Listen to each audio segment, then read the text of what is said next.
Thanks for the introduction. So as I said, my name is Ray Walsh and I work for Insight Centre for Data Analytics. So what am I doing here at a health expo?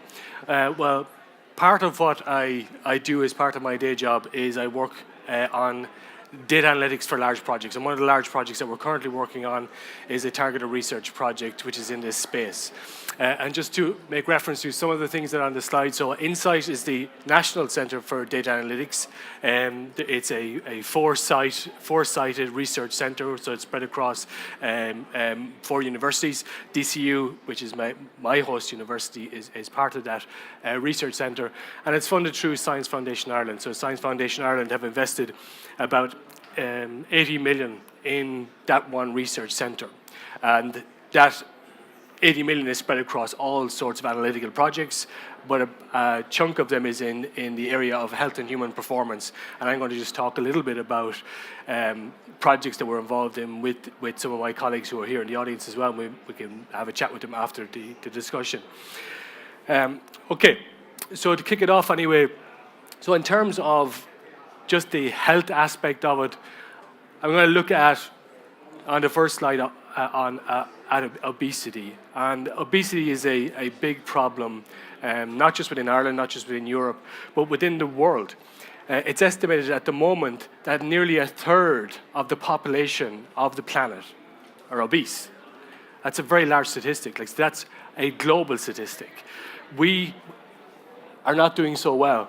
Ireland, 23% of the population would be classified as being obese. Okay. There are worse offenders than us, but it's not a proud statistic to be that high up in a global ranking. Okay. Childhood obesity specifically is something that we're struggling with, particularly within Ireland. Even though there's lots of national initiatives in this area recently, Get Active, walking projects associated with schools or our national programs.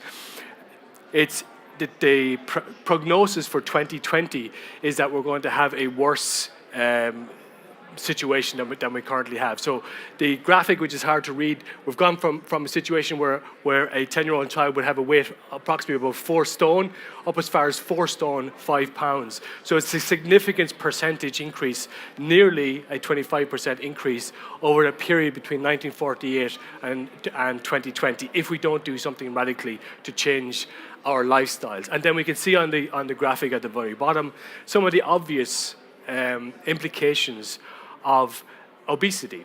And it's not just the type 2 diabetes, it's the pressure you're putting on your internal organs, the increased risk of stroke, so potential for a catastrophic event to happen, varicose veins, and then damage to your actual joints. So these are all things which are part and parcel with dealing with weight problems and obesity.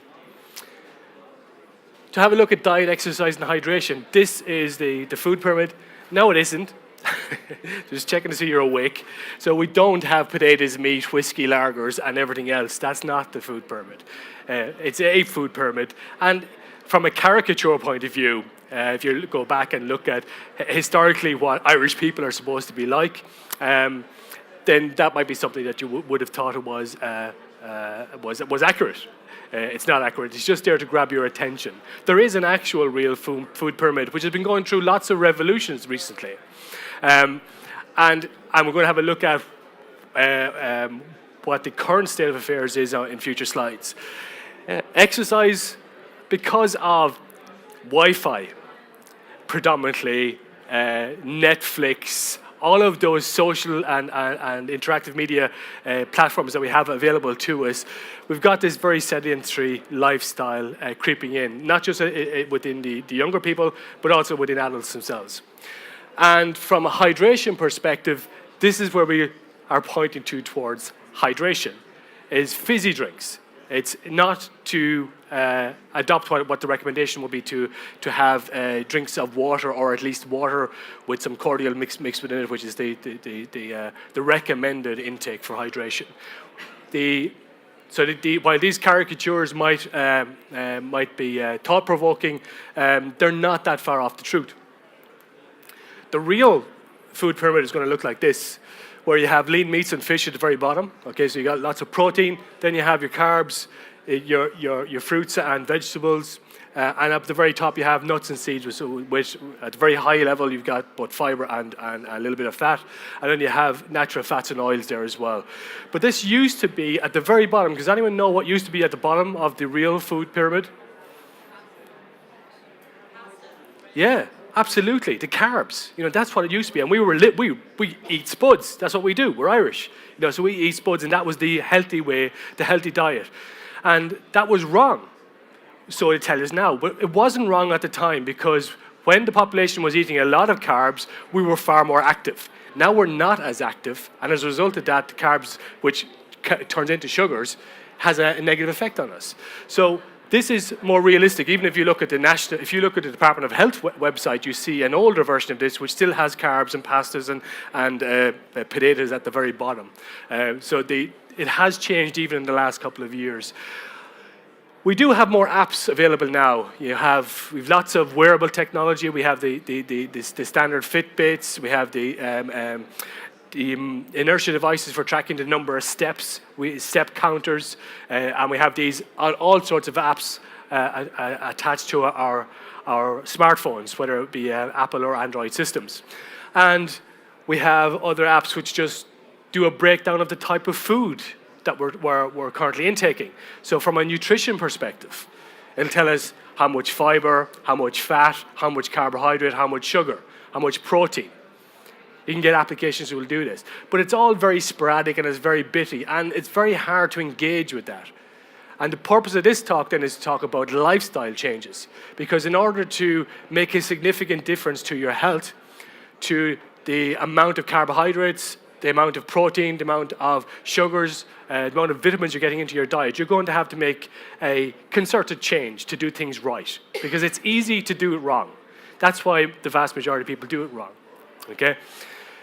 So what are possible solutions? Well, in terms of the future, and we've been looking at this within Insight and within some of our targeted projects, what is the future then in terms of what we should be doing with our healthy living apps, our healthy lifestyle and healthy living apps? Well, we need to have more targeted exercise constructed programs. So not just for a standard person, say, we say males do this and females do that, okay? There are different types of males. Everybody has a different body shape.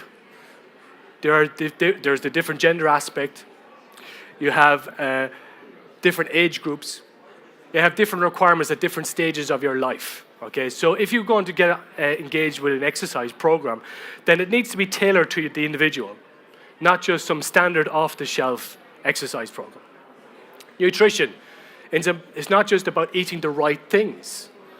You need to have constructed meals that make sense, so that you're getting all parts of your diet correctly. And portion size is very important. So it's no good to say, well, okay, I'll eat protein. But if you're eating kilos and kilos of protein, that's not going to do you any good either. It's going to put pressure on your digestive system also. And the same thing in terms of the amount of fiber you eat. If you overdo it from a fiber point of view, we all know what happens there. So everything has to be balanced. It has to make sense. Hydration. 86% of people don't drink enough water. 86. I only looked this up this morning because I wasn't sure what the current statistic was. I said, no, it can't be wrong, or it can't be right. This must be wrong. But 86% of people don't drink enough water. And the people that are drinking water are drinking it wrong. They're trying to drink like a gallon at a time to make sure that they're hydrated. They're drinking pints and liters at a time rather than consuming it over a gradual period throughout the day. And even when they're eating their meals, they're eating it wrong. Drinking it wrong, drinking water wrong. Tend to front load the meals, which does away with your digestion. Okay?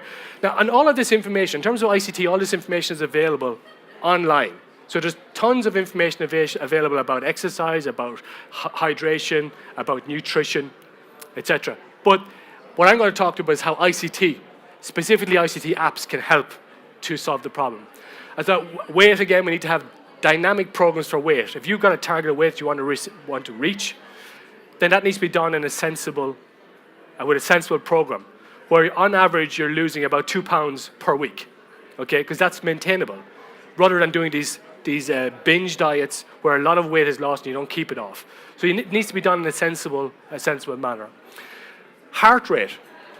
We have lots of people going around with heart rate trackers on it now at the moment, and they're great, aren't they? You keep looking at them, and at 70, whoa, up to 80, excellent. But what work has been done? It's not just about where your heart rate is at. It needs to be elevated in order to do some work. And at what stage of elevation are you in different zones of activity? What's light, what's moderate, what is hard, and what's your maximum heart rate? Could be dangerous to exceed. All of that needs to be taken into account. And sometimes these wearable technologies don't do that. Even the applications don't give you that extra piece of information. And we need real-time management and adaptive management systems so that if you fail to do some exercise or you go a little bit off plan with your nutrition, that your system that you're using, if you're using a smart device and a smart system, will adapt to that and get you back on track and give you the guidance and the support to get you back on track. So thus armed with that valuable information, this is what we're looking at. We're talking about if you've got smart apps who want to do exercise programs, it's not enough to just say, do so many repetitions of a particular weight. This has to be targeted to the individual. So, and each individual has different requirements. Mine might be to lose weight, okay? That's pretty obvious. Someone else might be just to tone up. Someone else might want to build muscle. So if it's an elite athlete. So depending on what your requirements are, you have different targeted regimes and different programs associated to meet those goals. So there has to be a personalized program which varies between machine and resistance, because we don't all have access to dumbbells or machines in the gym at any one time. Sometimes we just want to do press-ups or some weight resistance type training. Video examples are good for if you are using machines, then you need to have proper professional guidance as to how to use them so that you don't do yourself an injury. Variable reps and sets, because different people, depending on how fit they are and what their targeted weight and strength requirements are going to be, will be able to do less or more of a particular weight than other individuals. So the system has to adapt to that, allow you to say, oh, that's too heavy, and it'll give you a lighter weight. Or that's too easy, so we'll challenge you a bit and give you a heavier weight. So with dynamic weights, individual daily targets, so what you have to do in terms of consuming calories, how much training you would have to do, etc., that would all be covered by the exercise program. Building recovery times. If you're doing sets and reps in terms of in a gym, then you need 30 seconds, 45 seconds, depends on how fit you are to recover. So that varies based on the individual, so individually tailored programs. And then visual feedback as to what is the correct way in terms of posture, etc., to do these exercises, and what is the correct number of repetitions and sets that you would have to do to meet your target. Accurate recording in terms of nutrition. So the very same thing would apply to nutrition. Nutrition would have guidance for what you do for breakfast, lunch, and dinner. But that's not all we eat. Unfortunately, we eat snacks as well, and we tend to eat a lot. I mean, Irish people in particular eat a lot of snacks. So you need to have slots within your day, if you're going to be snacking, to recommend what would be healthy options. What are healthy options for your breakfast? What are healthy options for your dinner? What are the correct portion sizes? Healthy options for snacks and portion sizes. Calorific content of those, so it's important, so you can see what your daily target is in terms of your calories. So if you're consuming a couple of thousand calories per day for a meal, then it will tell you, well, if you're taking 281 calories for breakfast, then your remaining calories are there, and the calories consumed for the day to date are there. So you get this reinforcement that you're on target. And again, there's good visual feedback there, and there's individual daily targets associated with them as well. Okay? Hydration is the same. As I said, we don't do hydration. The whole world seems to have a problem with hydration. I mean, Ballygowan has made a business out of selling water, particularly in a country where it's raining nearly 9 days out of 10. We still consume a lot of water, but not as much as is required to maintain proper cognitive function. Okay? So, and that's important. That's the main reason why you should be hydrating. It's not because it's something got to do with weight weight management, although it does have a knock-on effect of weight management in terms of digestion. It's because of cognitive function. And you are losing a lot. If you are training and you are exercising properly, even if it's walking, you are losing sweat. And that needs to be replenished. You're losing electrolytes and you're losing water. And you need to replenish that. So hydration is important. You need to have accurate logging of this, and not just that you drink a litre at a time, which what this individual has just done. He's added 1,000 millilitres to his daily consumption, but to be able to do it a sip at a time or a quarter litre at a time. So like little small cups, an average cup, a litre, or if you are one of these elite athletes and where you're doing some bulk drinking, then there is a possibility for adding in at the end of the day your consumed total. So add in 2,000, say, well, I forgot to log it as I was going along. I'm just going to build it up as in terms of meeting my daily requirement. So there's individual targets again. So this would vary on gender and age as well. So if you're for specific individuals, and you get visual feedback, so you can see where you are, whether you're on target. So we could say we're 50% there in terms of our current hydration for today. And that needs to be not just on a daily basis, it needs to be done on a weekly basis, it needs to be done on a monthly basis, so you can plan long term. And you can get feedback as to where you are on your current program at any point in time, okay? And if it's been reinforced that you're doing well, you are more engaged. Because one of the major problems that you're going to have in any of these type of systems is a lack of engagement. Everybody makes their New Year's resolution. And 1st of January, going to lose weight, I'm going to get fit, I'm going to get out, I've got new trainers, got new jogging gear, all the rest of it. And by the 5th of January, oh, to hell with that. It's too cold, it's too wet. I'm not doing any more of it. So you need some sort of a system, some sort of a program which will engage people, okay, so that you're constantly going back to the system to see where am I within this current program, and what are my targets, what do I need to do to keep on track, etc. So the weight is the same, so all of these things need to be logged. So you're logging your weight, you don't have to do it every single day, but the more often you do it, the more accurate a graph you get to show how close you are to getting to the target. But you have a target that you want to reach. And this is done at the start of the application by EmployWells. You have a target you want to reach. It'll tell you how long it will take you to get there, losing a sustainable amount of weight per week, which is roughly about 2 pounds or 1 kilogram per week. Okay? So we have, again, user input, an adaptive graph which shows you your progress over a period of time, dynamic programs which are adapted to your own body, your own physiology, your own gender. And we get visual feedback so we know where we are, and we can see ourselves in terms of actual weights, what the progress has been over time. And you can see even at this example here, you have 30th of February, 11th of February, 10th of February, 8th, 6th. So this individual wasn't logging every single day, but still you can get a sense of where they're going in terms of their weight, and it is fluctuating around the 81 kilo, 82 kilo mark. Heart rate, as I said, part of the system we've been working on measures heart rate. And that's important because if you know what zone of activity you're in, and you can see there's 5 zones here: rest, very, very light, moderate, and hard. And that scale is between your at-rest heartbeat and your maximum heart rate. At-rest heart rate, maximum heart rate. And that varies per individual based on your age. Okay, so that's a calculation that moves and is tailored per individual again.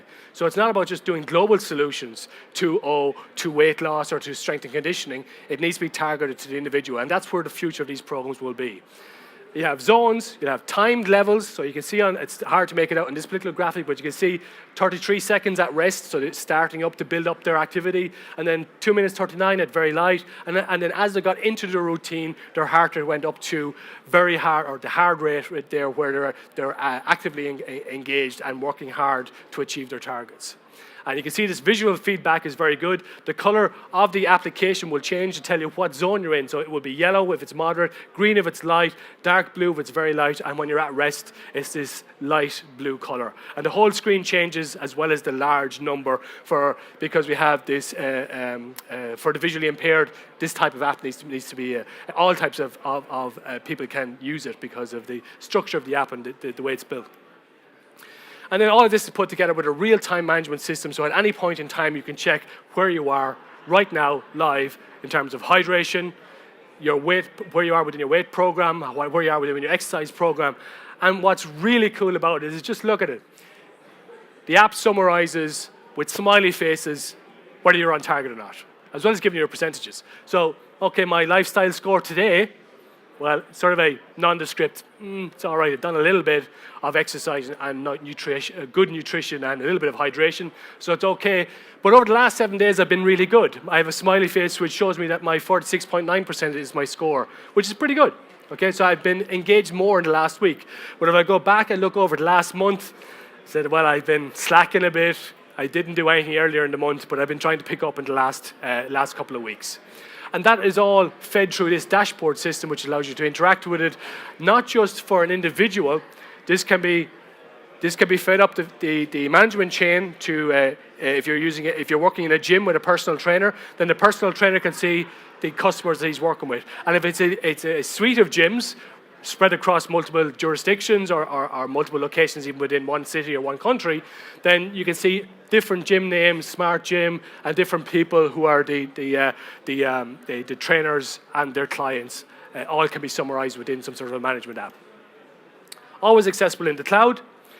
The clubs are always connected to their clients because with the best will in the world, with the very best will in the world, it's very difficult to keep this going unless you get involved with some sort of a personal training or training situation where you have access to a gym, because you need the social aspect of it as well. It's very hard to do these things by yourself, and by getting involved with a community who are all trying to better themselves, who are all trying to lose weight, who are all trying to do a bit of exercise, it's a lot easier to do it. You can see all the programs that are currently running at national level, like Operation Transformation, etc., where they're trying to do walking campaigns, etc., for whole communities, whole villages getting out and doing stuff. It's easier to do it if you do it as a large group. And similarly, if you want to do dedicated exercising regimes like this, it's easier to do it if you get involved with a gym, where there's a personal trainer who's got a list of clients with him, and you're competing with them or competing with yourself, because you have all your own statistics. You have everything associated with what you've done for your own personal lifestyle over the last month, last 2 months, etc. So you are competing with yourself, but it's easier to do it if you compete with real humans in a real environment. So the R&D aspect of this is in conjunction with, as you can see at the very top there, Science Foundation Ireland, who are funding the research centre, and EmployWells, who are the company who are doing the targeted project within the Insight Research Centre. We have 2 years of targeted research projects based on this. We've won awards for what we've been trying to do in terms of what our application does, for the novelty and innovation in it, and how it can affect lifestyle changes using ICT. And this is a snapshot then of, so EmployWells, the company, have their website there, smart applications for a healthy lifestyle. These screenshots, the ones that are not, obviously there's some caricatures at the start there with the food permit, etc. And they've been accredited. But all the images from the apps are from a real app, and that real app is by EmployWells. And if you have any questions or if people want to follow up on this and what the capabilities of these type of systems are, we actually have a researcher here, Ezra Portillo, who's sitting in the front row. Hands up, Ezra. And also the CEO of EmployWells is actually here, Kevin O'Sullivan. So Kevin is there too if you wanted to get some more information on this type of research. So we improve productivity and retention rates. Retention, because it's very difficult for clubs and gyms to hold on to their members unless you have a targeted program which gets them involved and rewards their behavior, rewards the fact that they're eating properly, that they're exercising properly, that they're hydrating properly, by giving them even smiley faces and scores. But you can do further rewards, like economic rewards, by giving them access to free memberships within gyms, or reduce costings or reduce pricing for some of the smart technology that is available, or some Under Armour type products or Nike products or whatever. There's lots of ways you can actually hook in with other aspects of the industry as well. So within the core culture of your company can be changed. So employee wellness is what the company is about, that Kevin is involved in. So the core culture of a company that has to change to affect the lifestyle, not just of the individual, but the lifestyle of the population, of the employees within the company. And this is all easy to use, self-explanatory. So the application is so easy. You just register and immediately you're able to get access to all the information. You'll get given a targeted program based on your body shape and your age and your gender. And you're up and running straight away. You can get connected with a gym. get connected with a gym, and you can go in there and you can get your weight professionally measured first, and then you can log it yourself as time goes on and hook in with the app as and when you can. But you can get daily, weekly, and monthly updates as to how your performance is going. You see here where this particular snapshot, your exercise is 100% because you've done exactly what you're supposed to for today. Nutrition is 44% because you may be halfway through the day and you're just coming up to dinner time, so you're not finished your full quota of calories that are available for the day. And it's important that you eat those calories, not that you just stop. If you're given 2,000 calories to eat in the day or 1,500 calories to eat in the day, eat them. Don't eat nothing, because that's not sustainable. So you're not getting rewarded for not eating. You have to eat in the right quantity and at the right times. Hydration 8%, so as I said, this is something that's poor with everybody, and it's something that has to be worked at. Weight 100% because you're actually on target based on their daily. And heart activity, 84% of the workout based on the exercise has been targeted for, or has been recorded for this particular person. They're currently exercising because at the bottom we have a little snapshot of what their heart rate is, 150 beats per minute. They're in the hard heart rate zone, and their overall lifestyle score right at this snapshot in time is 68.6%, which is very good. And they can reward themselves, and they're getting feedback immediately that they're on track. Real-time accurate heart rate measurements, important that you use the right technology, so not just using any wearable technology. In conjunction with these applications, you need to have accurate ones. And the advantage is that Employwells and Kevin and his developers, they work with accurate heart rate monitors. And dynamically changing goals. If you do have a misstep and that you're not on target for hydration or nutrition, the system adapts and sets you new targets, get you back on track, tells you what you need to do to achieve your goals. So the result then is you get lifestyle scores, which will just tell you how you're getting on today, over the last 7 days, or over the last month. You get a weighted scores for nutrition, hydration, and your exercise program. And they're the three pillars of this. There are other aspects to it, but these are the three pillars. And if you need any further information, you can contact either Kevin or myself, and we can have a chat with you. Is there any questions? Go ahead.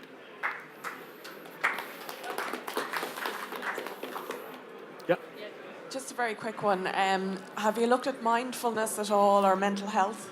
Absolutely, yes. And it's built into this because one thing we've discovered through the research is that any activity, even the smallest amount of activity, helps your mental health. So it increases your heart rate, increases your serotonin levels. So your positive mental attitude is actually changed through exercise. And part of the side effects of this, and Kevin has looked at this as well, does affect. I mean, it's like performing your own mindfulness. Exercise is a form of mindfulness. It allows you to keep in the now, concentrate your mind to be here and not flying off into the future or worrying about things that have happened in the past. So yeah, we've thought about mindfulness, and there's specific things we can do to prove that the exercise helps in your mental attitude as well. I mean, it's intuitively known that it would make sense because people tend to feel happier after doing exercise because they get a serotonin rush. You know, their adrenaline levels are higher. You know, so it does work, and it is a form of mindfulness, and it's something that's probably, if in a structured environment like this, not like that, but like this, where you have some support, you know, as to what can be done and when it can be done and what some structure associated with it. I think it's easier to perform. I keep wandering into the light there. It's easier to perform mindfulness in an exercise routine. I exercise every day, and it's the only time of the day when I'm out of the office that I'm not worrying about his project, my classes, or funding, or international work or national work that we're currently worrying about. Because when you're exercising, you just can concentrate on the fact that I'm not going to fall off this treadmill, or that I'm not going to drown in the pool, or whatever. Whatever you're doing, you're concentrating on it. So it's very good for mindfulness as well. Thank you. Good question.